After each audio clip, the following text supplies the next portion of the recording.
Assalamualaikum warahmatullahi wabarakatuh. Perkenalkan, nama saya Asma Syarifah, stam H421200034. Baik, di sini saya akan menjelaskan materi tentang makhluk hidup dalam ekosistem alami. Yang pertama, populasi dan komunitas makhluk hidup.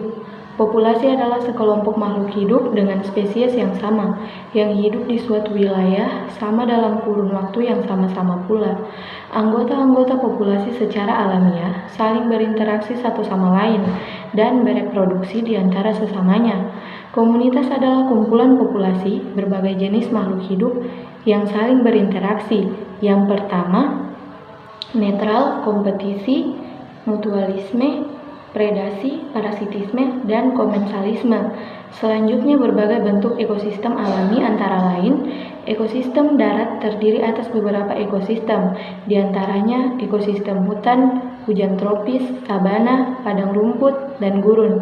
Ekosistem hutan hujan tropis terdapat di daerah tropis dan subtropis.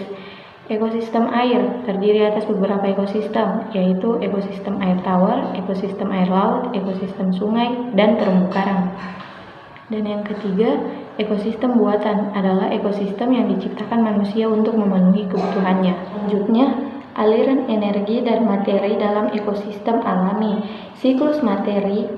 Yang pertama, materi dari tanah dan air serta udara masuk ke produsen dan konsumen.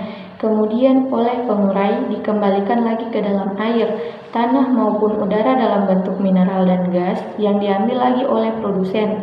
Aliran materi seperti nutrien, air, karbon, nitrogen, dan fosfor di alam berupa siklus yang abadi.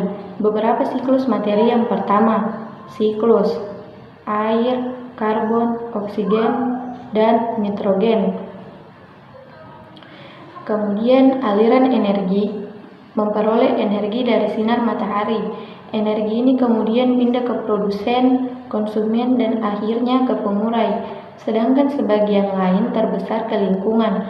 Akhirnya energi yang sudah terlepas ke lingkungan tidak dapat kembali lagi masuk ke dalam siklus kehidupan.